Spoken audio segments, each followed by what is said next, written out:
Kulik Visip in Expansion. Kali ini aku nggak sendirian nih, aku ditemenin sama Kak Flo yang bakal sharing pengalaman dan juga materi sama kita semua. Mungkin Kak Flo bisa kenalan dulu nih sama kawan Jingga.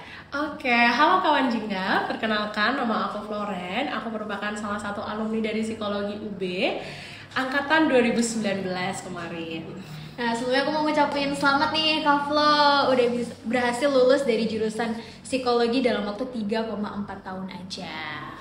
Keren banget tuh Kak. Nah, berhubungan dengan psikologi dan juga Kak Flo yang baru lulus nih, kita bakal bahas tentang apakah jurusan harus relevan nih sama karir yang akan kita ambil nanti, atau dan juga terkait dengan perencanaan karir.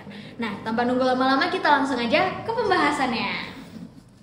Oke, seperti yang udah sempat aku mention tadi, Kak Flo baru aja lulus dari jurusan psikologi UB dengan waktu yang bisa dibilang cukup cepat ya Kak, 3,4 tahun aja. Aku mau nanya nih ke Kak Flo, gimana sih suka duka dan mungkin rasanya jadi mahasiswa psikologi? Oke, mungkin lebih banyak sukanya ya daripada dukanya.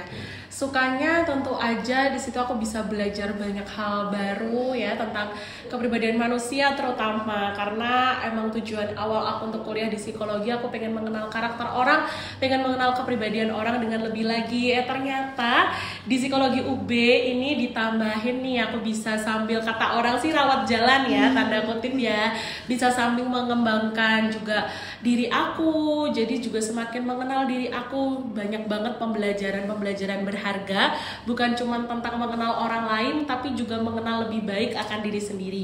Dan kalau dukanya kayaknya apa ya, dukanya malah berat banget tinggalin psikologi UB ternyata ya. Berat banget, pengennya psikologi UB buka S2 juga dong biar aku bisa lanjut ke sana gitu.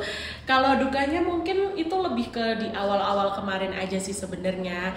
Aku butuh banyak waktu untuk adaptasi karena aku salah kira, aku kira di psikologi UB nggak ada matematika, nggak ada IPA-IPAan. Ternyata aku yang kurang research ya.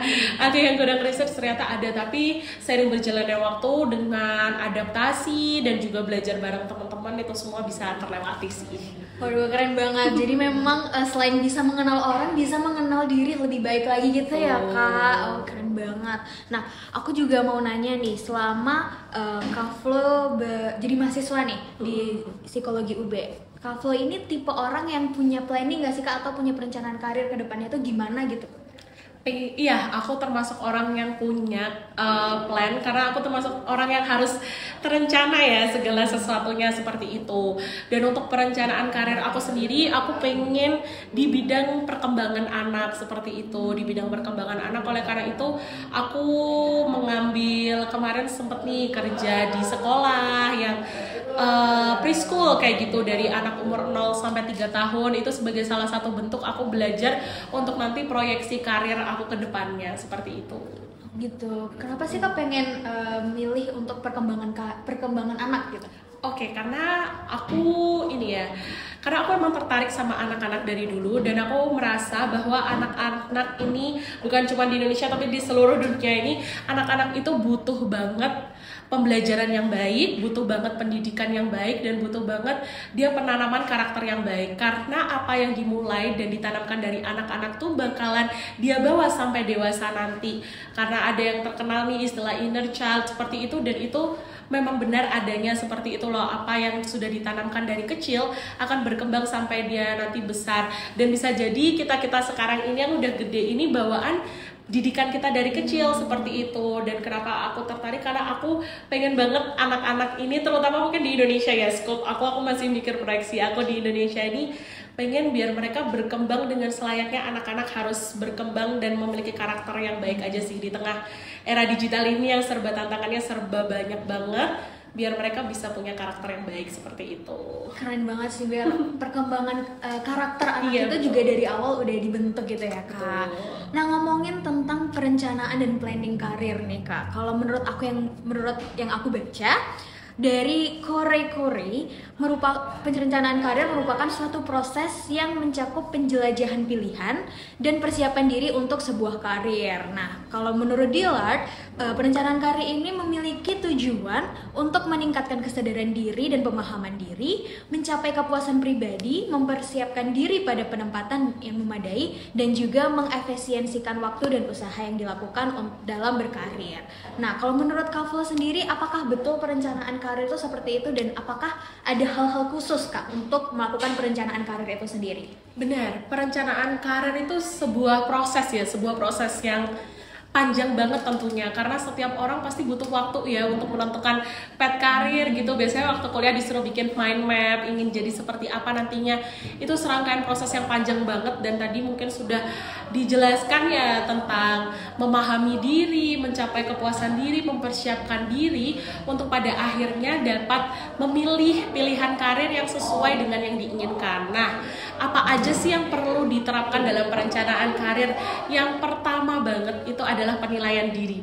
Penilaian diri, karena kita harus memahami apa sih kelebihan, apa sih kekurangan, peluang apa yang ada di dalam diri kita, dan juga ancaman atau yang dikenal orang-orang SWOT ya, yang sering kita kenal SWOT seperti itu. Nah, itu harus kita ketahui sih, karena itu sebagai langkah awal dalam kita menentukan karir ke depannya seperti itu. Kalau kita nggak kenal dulu sama diri kita sendiri, gimana ke depannya kita mau tahu karir seperti apa yang cocok untuk kita seperti itu. Lalu kemudian setelah kita menilai diri, setelah kita menimbang-nimbang kira-kira dengan kelebihan dan kekurangan aku harus apa, nah upgrade diri. Setelah menilai diri nggak cuman selesai di situ aja, tapi harus mengembangkan diri. Kira-kira kalau aku pengen karir yang seperti ini, set skill apa sih yang dibutuhkan seperti itu, dan aku harus mengembangkan diri yang seperti apa, ikut pelatihan kah, ikut workshop kah, atau ikut hal-hal lain, karena banyak banget ya sekarang pelatihan soft skill, hard skill seperti itu, bisa disesuaikan sesuai hasil penilaian diri. Lalu kemudian juga jangan lupa untuk riset plan karir kita, riset tempat kerja kita nanti itu seperti apa sih kayak gitu. Walaupun nanti bisa berubah ya seiring berjalannya waktu, tapi nggak ada salahnya kita riset tempat yang kita inginkan nantinya tuh seperti apa, seperti itu.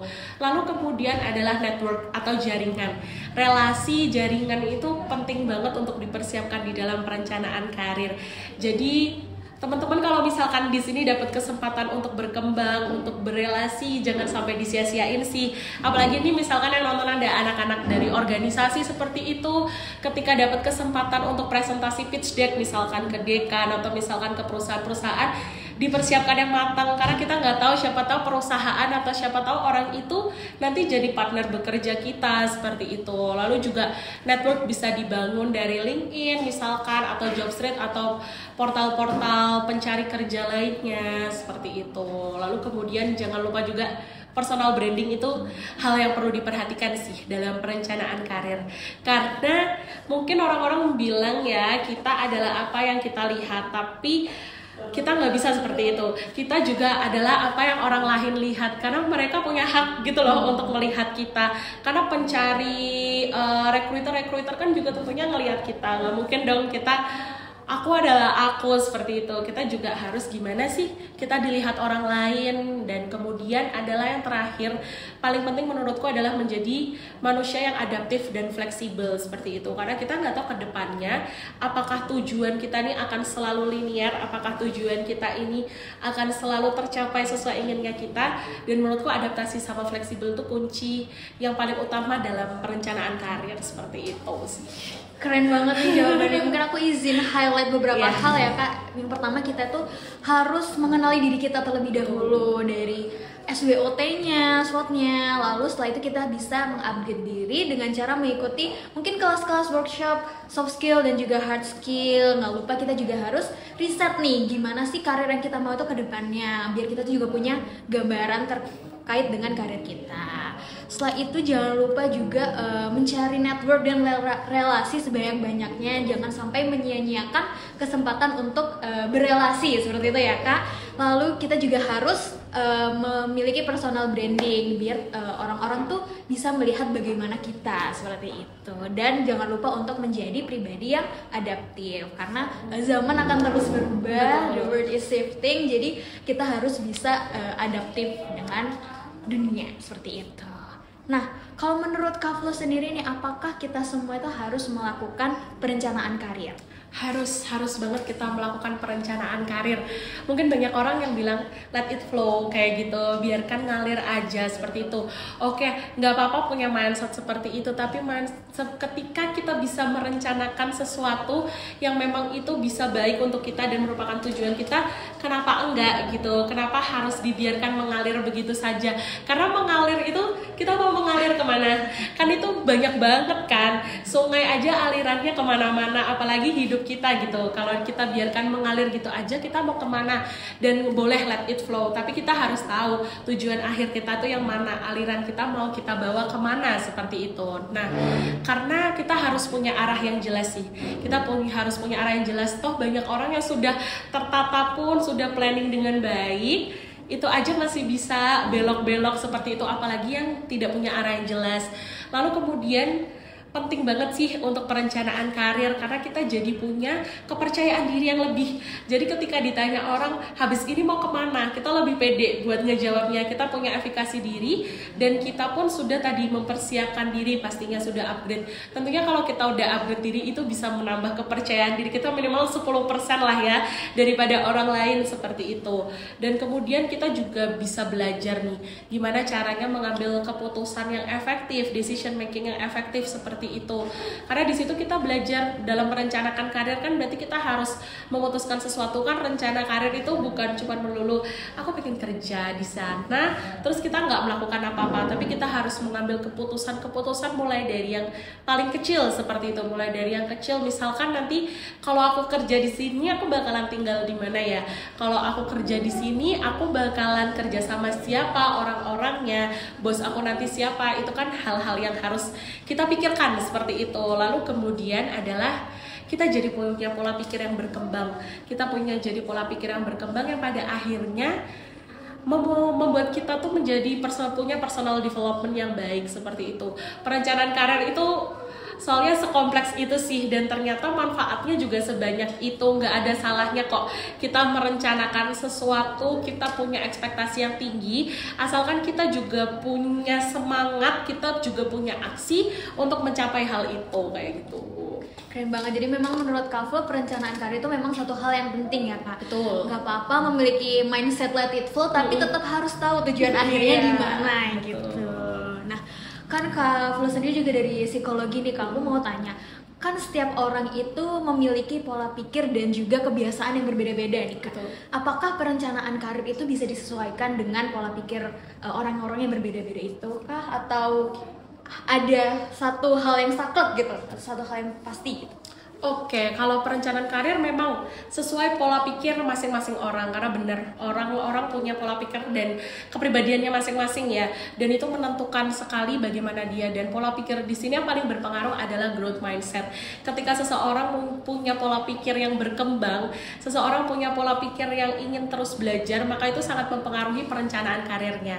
Karena ketika seseorang punya growth mindset, dia akan mau terus belajar, dia nggak takut untuk jatuh ataupun gagal. Dia menganggap tuh kegagalan tuh sebagai sebuah pembelajaran, dan itu penting banget.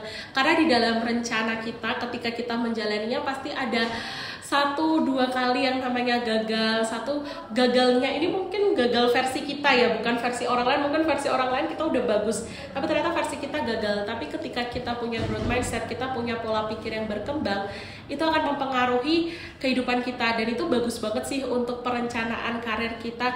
Itu sangat mempengaruhi karena kita terus mau belajar, kita terus mau diasah, kita terus selalu tahu kurangnya kita di mana. Ini bukan berarti kita selalu merasa kurang dan pada akhirnya selalu merasa nggak cukup sama diri kita ya. Tapi di sini kurang adalah kita haus akan ilmu, kita haus akan pembelajaran, seperti itu. Jadi memang benar kalau pola pikir itu mempengaruhi perencanaan karir seseorang. Oke, berarti itu ya teman-teman harus di-highlight, pola pikir itu sangat mempengaruhi perencanaan karir, terutama pola pikir growth mindset itu sangat diperlukan, seperti itu. Nah, tadi kita juga sempat menyinggung terkait dengan let it flow dan ada beberapa orang yang gak punya nih perencanaan karir untuk saat ini. Nah, dilihat nih Kak dari fenomena sekarang ini, banyak sekali orang-orang yang saat bekerja itu memang tidak sesuai dengan jurusannya. Mungkin salah satunya karena mindset yang let it flow itu tadi. Nah, menurut Kak Flo sendiri, apakah karir yang kita ambil nantinya itu harus relevan dengan jurusan yang kita ambil sekarang gitu?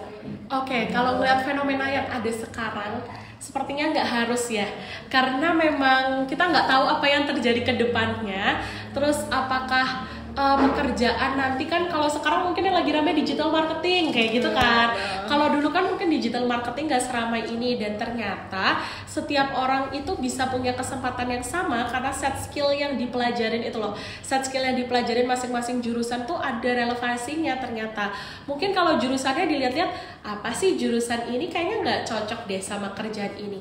Tapi ternyata di tempat perkuliahan dia diajarkan skill-skill yang sama yang bisa mengarahkan dia ke jurusan itu. Sebenarnya kalau dibilang harus relevan atau tidak, mungkin tidak ya kalau pada kenyataannya sekarang seperti itu. Kalau dibilang harus, nanti orang-orang bingung karena lapangan pekerjaan, karena apa yang dibutuhkan setiap tahunnya, setiap zamannya itu beda-beda. Tapi kalau kita memilih karir yang sesuai dengan jurusan, pastinya tuh juga menguntungkan kita, karena pendidikan yang kita tempuh sekarang, pendidikan kita yang enyam sekarang itu juga pastinya termasuk dalam sebuah perencanaan karir kita. Kita kan pasti pengen, oh waktu dulu nih, waktu memilih jurusan, oh aku nanti kayaknya pengen berkarir sebagai ini, maka aku memilih pendidikan ini. Itu sebagai salah satu tadi step-step untuk kita melakukan perencanaan karir kan. Jadi gak salah kalau misalkan teman-teman nanti ternyata jurusannya beda sama karirnya seperti itu, tapi jangan lupa juga belajar set skill yang dimiliki di karir tersebut.